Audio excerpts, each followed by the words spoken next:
집단 용역으로. 용역으로. 자, 오늘 김민석 전 국무총리, 김민석 의원이 이제 출마 선언을 했잖아요. 김민석 이 예비 후보가 김어준의 겸손을 힘들다 뉴스공장에 출연을 했어요. 근데 김어준 씨하고 좀 이렇게 갈등 요소들이 있었잖아요. 그래서 저도 아침에 새벽에 실시간으로 봤거든요. 분위기가 어떤지가 일단 너무 궁금하더라고요. 다 보셨을 것 같은데 거의 한 50분 가까이 인터뷰를 했는데 약간 웃음기가 없네. 진짜 묘하게 긴장감이 팽팽한 인터뷰더라고요. 그래서 그 내용 하나씩 짚어볼 텐데 일단 오늘 김 전 총리가 김민석 의원이 정청래 세 글자만 얘기를 안 했지 내가 당으로 돌아올 결심을 한 건 다 정청래 때문이다 이런 취지의 말을 이제 여러 번 했습니다.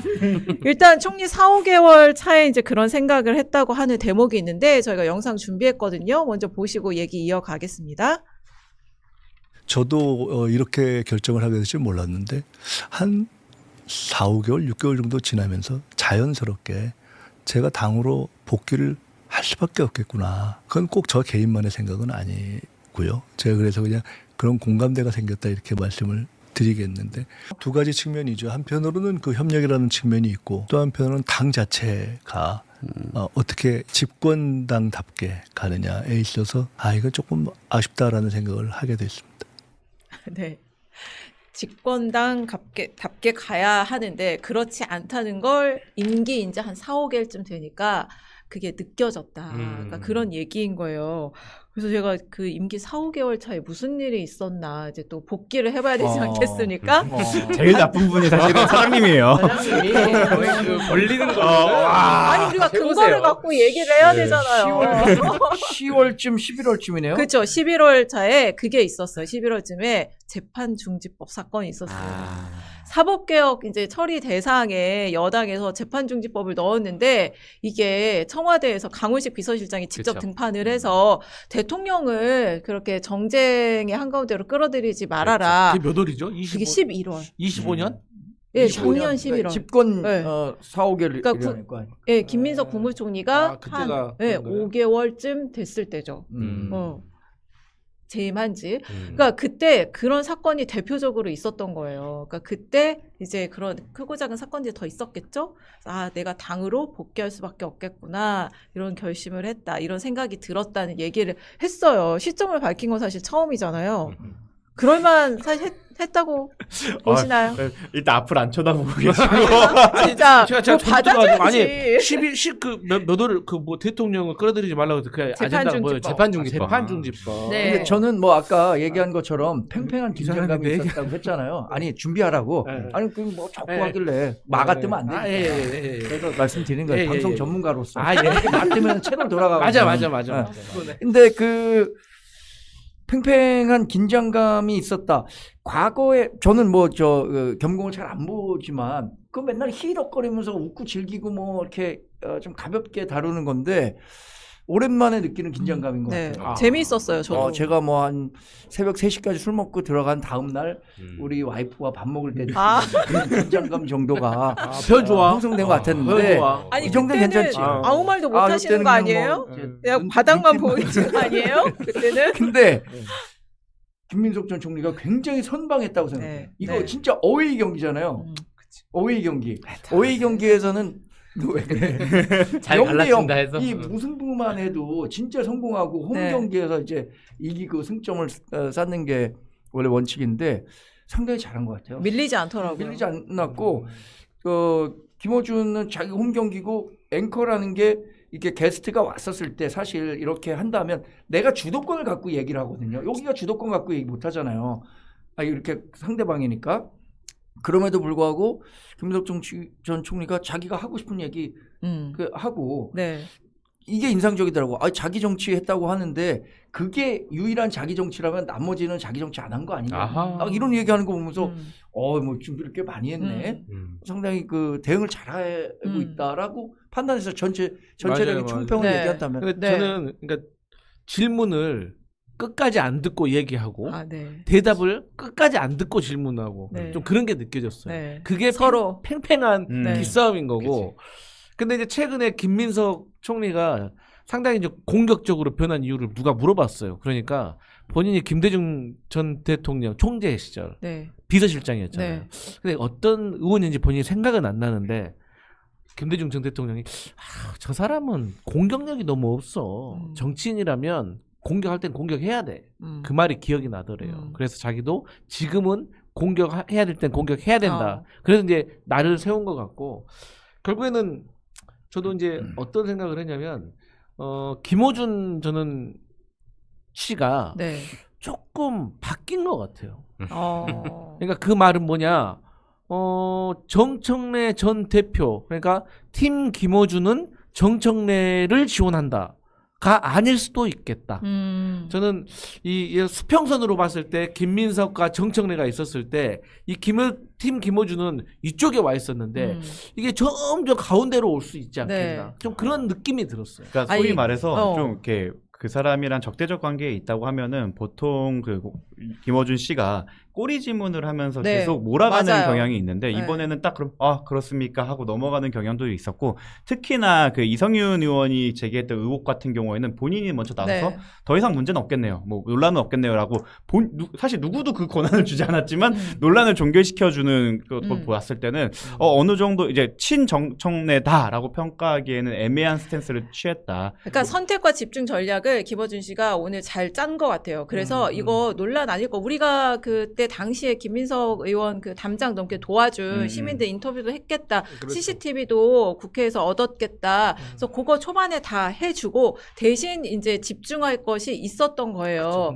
그리고 김어준 씨가 약간 저는 김어준 씨 방송 저도 이제 매일 보진 않지만 보면 약간 마리오네트를 움직이는 것처럼 게스트나 누가 나왔을 때 자기 주도로 뭘 하려는 성향이 그쵸. 굉장히 강한데 그렇죠. 오늘은 서로가 그러니까 김어준 씨가 약간 상대의 말 끊고 들어가는 게 되게 여러 번 그렇죠. 평소에는 그렇잖아요. 근데 오늘은 그걸 못 하더라고요. 오히려 김민석 의원이 그런 경우가 좀 많았어요. 그 워딩만 보면은 사실은 굉장히 센 워딩들이 꽤 있었어요. 김민석 의원이죠. 이제 김민석 후보는 그랬는데 저 아무래도 그 애티튜드 자체가 되게 조곤조곤하는 사람이라 그런지 그냥 무르르듯이 지나간 부분도 있고 네. 그 개입을 김민석 후보가 차단한 것도 있지만 저는 공장장도 만약에 같이 치고 들어갔으면 약간 치받는 모습이 됐을 텐데 그걸 연출하지 않은 것 자체가 조금 관전 포인트가 될 것 같아요. 맞아요. 그러니까 기싸움에서 김민석 후보가 완전 이겼다고 저는 느껴져요. 선방 정도가 아니라 대승했다고 느껴지고 기존 셋이더라고요 생각보다.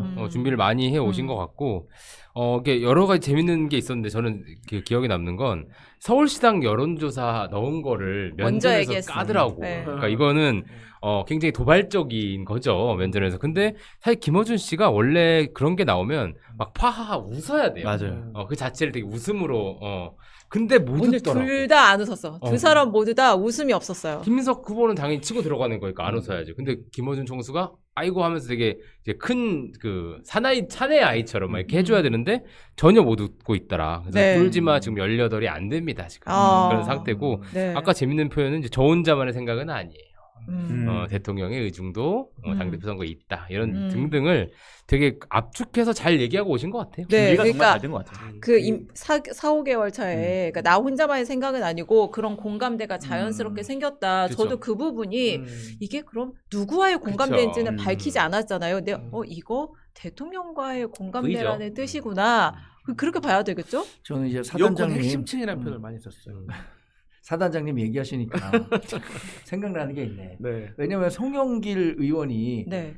그 뉴스공장에 나갔었잖아요. 네. 근데 자기 한 번도 부르지 않았다. 뭐 네. 이렇게 얘기를 하니까 아유 그건 우리가 아마추어처럼 하는 게 아니라 프로는 뭐 그걸 만들자 막 이렇게 눈치고 넘어갔거든. 근데 그 얘기에 대해서 서울시장 후보 네, 관련해서 네. 얘기했었으면 평소 같으면 그치. 아유 그거 뭐 우리가 다 알아서 하는 겁니다. 이런 식으로 넘어가려고 했었을 것 같은데 평소 같으면 송영길 때도 분명히 그렇게 그 스탠스가 있었는데 그 너스리를 떨었어야 되는데. 이번에는 그러지 않은 모습 인상적이네요. 역시 우리 근데 사단장님이 그때 아주 송영길 훌륭해. 전 하나 더 대표하고 그 인터뷰할 때도 말씀하셨던 것처럼 음. 그래도 김어준 씨 그때 표정은 상당히 난감해하는 표정이었어요. 아 그래도 상당히 그 왜냐면 이거를 대놓고 그렇게까지 말할 줄 몰랐던 그렇죠. 거예요. 그치. 당황한 거죠. 당황하더라. 센 그래서 척이 안 된 거야. 그 대목도 이제 준비를 해서 가장 약간 긴장도가 고조됐던 대목이 있는데 그것도 저희가 영상 준비했으니까 보시죠. 이낙연 실패 사례도 있지 않느냐. 지금 꼭 나서야 하느냐 이런 우려 있을 수 있지 않습니까? 우리 지나간 일 중에는 우리 총수께서 이거 서울시장 후보 나가면은 지금 말씀처럼 그 본인도 좋고 또 제가 서울시장을 30대 나갔던 사람이니까 그 정치인으로서 그 다음을 보기도 좋지 않겠냐 하는 선의가 담겨서 뭐 여론조사에도 계속 넣으려고 하고 뭐 그런 것도 있었지 않습니까? 네. 근데 기본적으로 저는 정치인은 그때그때의 과제에 복무하는 것이 중요하다고 생각합니다. 지금은 당에서 책임을 지고 당을 맡아서 하는 것이 불가피하고 꼭 필요한 시점이 됐다. 그렇게 판단한 겁니다. 그리고 이낙연 전 총리 얘기한 부분도 있었어요. 그것도 연달아서 함께 보고 얘기를 하시죠. 이낙연 실패 사례도 있지 않느냐. 지금 아까 그 앞에 부분에 이낙연 얘기를 하셨던 것 같은데. 아, 거의 잘렸군요. 네. 그러니까 이게 네. 이낙연 총리 케이스를 언급을 한 게 저는 그러니까 이낙연 전 총리도 그러니까 당대표가 돼서 다 선거 승리하고 이랬지만 결국 그렇게 되지 않았냐. 그 얘기를 한 게 이러다 왜 이 시점에 당대표를 출마를 하려고 하냐를 얘기를 하면서 왜 이낙연 전 총리 이낙연 케이스를 들었을까? 저는 그게 진짜 좀 의문이었어요. 왜 그랬다고 보세요? 뭐 저는 그 어쨌든 상황 자체를 그러니까 결론은 지금 이낙연의 상황을 보면 어쨌든 망했잖아요. 그리고 당 근처에도 얼씬을 하지 못하잖아요. 그러니까 한 번에 그 사람도 잘 나가던 사람이 잘못된 선택으로 지금 그 지경이 됐기 때문에 그런 것을 나름대로 과거에도 한번 큰 실수가 당신이 있었지 않냐. 그래서 풍찬노숙하지 않았냐. 그런 것을 우회적으로 조금 지적했던 것이 아닐까라는 생각이 근데 그리고 굉장한 선회인 것 같은데. 뭐 협박하나 이렇게 들릴 것 같은데. 근데 여기 너 이러다가 너 이러다가 그렇게 훅 간다. 근데 그게 성립이 안 되는 게 지금 그런 상황이 아니야. 그 그러니까 상황이. 네. 비슷하지 않잖아요. 근데 맞아요. 왜 들고 나왔을까? 그러니까 어떻게 보면 이미지 더 씌우려고 했던 건데 실패한 게 바로 이거 어순을 맞아요. 보시면 이낙연 실패 사례 얘기하니까 너도 서울시장 놓지 네. 않았냐 네. 라고 하면서 그때 필요할 때마다 정치는 거기에 부응하는 네. 거다라고 방어하는 거는 이거는 이 질문에 대해서 어떻게 보면 김어준 씨가 본인한테 했던 어떻게 보면 잘못을 바로 받아치려고 준비해왔던 대답 같다. 네. 그래서 김민석 총리 본인도 그렇지 전 총리도 그렇지만 캠프가 참 준비를 잘해온 것 같고 사실 이낙연 얘기가 나왔을 때 저는 파해법이 또 있다고 생각을 해요. 정작 이낙연과 그때 경선에서 붙었던 건 이재명 대통령이고 현 대통령이고 네. 그때 이낙연을 밀었던 사람들이 과연 지금 그 김민석 총리를 지지하는 쪽이라기보다는 오히려 구민주당 기득권 세력이기 때문에 앞으로 또 이 얘기가 나와도 지금은 화제가 김어준 씨였기 때문에 이걸로 받아쳤지만 아마 송영길 대표도 뭐 김민석 총리도 이런 얘기가 나올 때마다 받아치는 다양한 논리가 있을 것 같다. 아무튼 전 제일 의외의 단어였어요. 사실 이 인터뷰에서. 공격적이죠. 매기려고 하는 거고 일종의 방송이 죄송합니다. 정말 우리 사단의 말씀하시죠. 투치입니다. 근데 5분간 퇴장하세요. 하키식으로 2분 마이크 무슨가 공간 네 끕시다. 핸드폰이지? 와, 이제 음행까지. 별거 통신방법. 해보세요. 실법으로. 아니 5분으로 하는데 저희 PD 이제 10분간 마이크 끄세요. 야 대단하다. 아무튼 그 연상 작용을 노리고 약간 이제 더 찌우려고 한 거라고 생각하고요. 근데 파해법이라고 그 정우성 변호사가 얘기하실 정도의 논리도 안 되는 공격이에요. 그러니까 하나도 뭐 비슷한 게 없잖아요. 너 대통령 됐는데 그러다 탄핵 당할 수도 있어. 탄핵될 수 있다는 거 뭐 생각해야 돼. 그렇죠. 아무 맥락 네. 없이 그냥 갖다 붙이기여서 별로 효과적이지 않은 것 같아요. 음. 그러니까 저런 질문을 사실 하려고 네. 저렇게 뒤에서 벽돌로 치려고 어. 앞에 CCTV 같은 거 보여준 겁니다. 근데 그 김민석 총리가 앞에 그걸 해줬을 때도 그런 CCTV 해서 이제 그 이성윤 의원이 계속 물고 늘어진 그 논란을 좀 해소를 해줬잖아요. 말끔하게. 근데 그러고 나서 그때도 약간 좀 이렇게 밝게 웃는달지 그런 모습이 없었거든요. 뭔가 오늘 무슨 질문이 나올지 모른다. 계속 긴장을 하고 있었던 것 같아요. 그렇죠. 구리스 발라준 거죠. 네. 근데 이제 김민석 후보는요, 이런 지금 세간에 그 지금 본인에게 제기되고 있는 예상 네. 문제들을 이미 많이 풀었어요. 준비를 많이 했어요. 미리 연습 문제를 굉장히 많이 네, 풀고 많이 나온 것 풀었고, 같다. 그것을 지금 정답 노트를 만들었고 최근에 이슈 그 공장장 만나러 가기 전에 인터뷰를 많이 했어요. 맞아요. 네, 그랬죠. 그래서 이미 다 입이 풀려 있는 상태인 거죠. 근데 이전에 인터뷰들은 좀 화기애애하기도 하고 그랬거든요. 그렇게 긴장도가 높지 않았는데 오늘은 아, 근데 어쨌든 간만에 좀 김어준 씨도 좀 인터뷰다운 인터뷰를 하려고 준비를 많이 한 것 같고 맞아요. 그런데 잘 먹히지 않았고 김민석 후보는 잘 방어를 했고 그런 것 같습니다. 네, 오늘 또 집요하게 또 물었던 게 있어요. 이 김어준 씨가 자기 정치가 뭐냐. 정청래 아하. 전 대표가 물론 서툴고 그렇게 밀어붙이고 이럴 수 있는데 그런 것이 자기 정치냐라고 한 대목들이 있었거든요. 그것도 저희가 영상 준비했으니까 보시겠습니다. 네. 나 이 소리 그야말로 또내 폭탄 선언식으로 됐거든요. 저는 그것이 이를 그르쳤다고 봅니다. 그리고 결국 그것 때문에 안 됐다고 봅니다. 그것을 그런 선언 방식으로 풀어서 뭔가 이렇게 정리하려는 과욕, 기저의 이런 욕구가 알게 모르게 결국 작동한 것이 부정적이 과욕이었다. 되었다 이렇게 생각을 합니다. 과욕 때문에 중간에 절차를 생략하는 바람에 일이 꼬였다고 저는 이 봅니다. 꼬였다. 그러면서 그 강득구 의원이 그 페북에 잘못 글을 올렸던 홍익표 정무수석을 수석과의, 만나서 뭐 네. 대통령의 뜻을 확인했다 비싹했지만 네. 네, 그것도 그거에 대해서도 상당히 상세하게 설명을 해서 계속 반문을 하려고 하니까 그거를 알아서 차단을 하면서 설명을 계속 하더라고요. 김민석 총리가. 어쨌든 요지는 이거예요. 이게 강득구 의원이 왜 그랬는지 홍익표 수석이 왜 그랬는지는 그 두 사람한테 물어보면 된다. 네. 그러니까 두 사람한테 부정적인 얘기를 할 수 없으니 그건 당사자들이 해명해야 될 문제라고 하면서 어쨌든 8월 통합 전대설은 그 대통령이 그 주장을 했다는 것은 0.1%도 사실이 아니다. 여권에서도 그 누구도 그런 얘기를 한 적이 없다고 해명을 합니다. 어쨌든 이 자기 정치 대목은 어떻게 보셨어요? 그거는 확실히 김민석 후보가 짠 판이었다. 자기 정치 얘기를 했을 때 이게 쟁점화가 되면 네. 사실 김민석 후보가 불리할 게 없어요. 왜냐면 정청래 전 당대표, 정청래 후보가 되겠죠. 랑 비교했을 때 누가 더 자기 정치 많이 했냐 싸움으로 가게 되면은 불리할 게 없는데 이거를 받아치려고 했던 게 네거티브 하지 않겠다라였는데 이거에 대해 반응을 정청래 후보가 함으로써 이건 네거티브가 아니라 서로 검증이 돼버리는 거기 때문에 전 낚시에 걸려들었고 이 판을 그냥 이게 자기 정치 여부 자기 정치 하시지 않았냐라는 질문을 받는 것 자체가 다 후보가 기대했던 판이었던 것 같다. 저희 증인신문 할 때 저렇게 많이 짜거든요. 난리 났다 오늘 아주 그냥. 우리 정구승 변호사가 네. 조금 전에 제 방송 보고 왔나? 아 그래요? 넘어가네. 생각나지? 뭐가? 내가 그 얘기 그대로 했잖아. 이거 자기 정치와 전화 관련해서 부부로 해놔요 알았으니까. 아, 진동을 자기 해줘. 정치와 관련해서 얘기를 하면 네.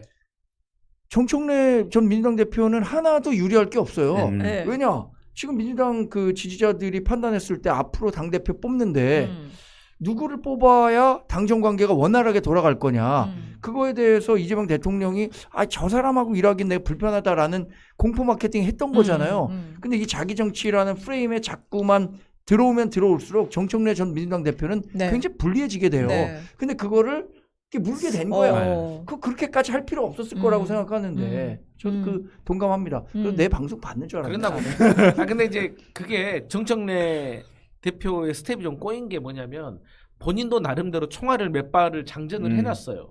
근데 예를 들어서 1번 총알 가지고는 뭐 2주, 뭐 2번 총알 가지고 2주 했는데 생각보다 공포탄 수준으로 금방 끝나버린 거야.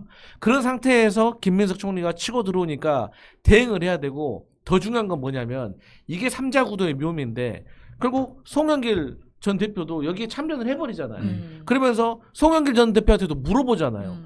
자기 정치에 대해서 어떻게 생각하냐. 그러니까 너무 진리적으로 대답하는 거야. 정석대로.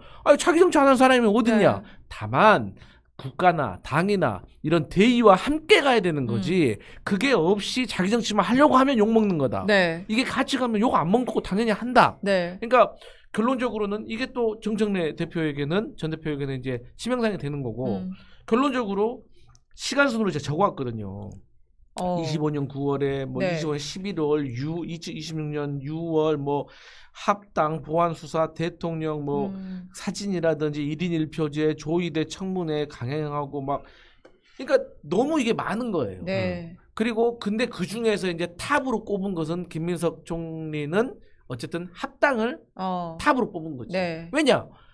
조국 혁신당하고 합당을 하게 되면 제일 혜택 볼 사람은 너다, 정청래. 왜? 조국 혁신당 사람들은 검찰개혁 얘기하고 있으니까 그러면 그 우군들을 끌어가지고 나하고 1대1 구도로 붙어도 네가 이기려고 했던 거, 그게 저희가 있었던 거 아니냐. 그런 사리사욕으로 합당 네. 그렇게 밀어붙였지. 그러니까 근데 네, 그 얘기죠. 그러면서 품격 있게 뭐라고 했냐. 결과적 책임을 져야 된다. 그러니까 결론적으로 그 의도가 아니었다고 하더라도 본인 같았으면은 우리 당의 의사를 정리하고 또 그들의 의사를 정리하고 그 다음에 이제 절차를 지켜야 되는데 어느 날 갑자기 폭탄 터뜨리듯이 빵 터뜨리니까 될 일도 안 됐다. 그래서 그래서 결과적 책임을 져야 된다라고 하기 때문에 여기에 대해서는 이제 너무나도 명백하게 이 저울질이 돼버리니까 정청래 전 대표로서는 난감한 상황이죠. 네. 초반 공세가 되게 싱거워요. 아이템란이 좀 빨리 찾아온 것 같고. 정청래 그쵸. 후보가 네, 의원이. 그쪽 분들이 그러니까 두 가지 지금 그러니까 있잖아요. 감기약하고 뭐 로망 이건데 너무 짜치잖아요. 이게 뭐 감이 됩니까? 이게 원래 이게 집권 여당의 그 경쟁이란 게 이 정도 수준보단 나아야 돼요. 그러니까 제3의 길이든 제4의 길이든 이런 얘기는 하고 노선 투쟁을 해야 되는데 뭐 로망이 이게 뭐 강시 평지 풍파가 있었나요? 그러니까요. 그냥 올해, 기사 보고 다들 하나보다 네. 다 이러고 넘어갔고 그런 생각이 있나 보다 언젠가는. 감기약은 활용점정이에요. 진짜 이거 너무 짜치고 이거 뭐 교관이세요? 뭐 선착순으로 온 대로 무슨 공천 줄 거예요? 너무 짜쳐가지고 이게 스스로도 좀 이런 거 쓰고 밤에 자기 전에 좀 머쓱하셔야 되는 수준입니다. 맞아요. 알겠습니다. 그 자기 정치의 가장 대표적인 사례로 조국 혁신당과의 합당.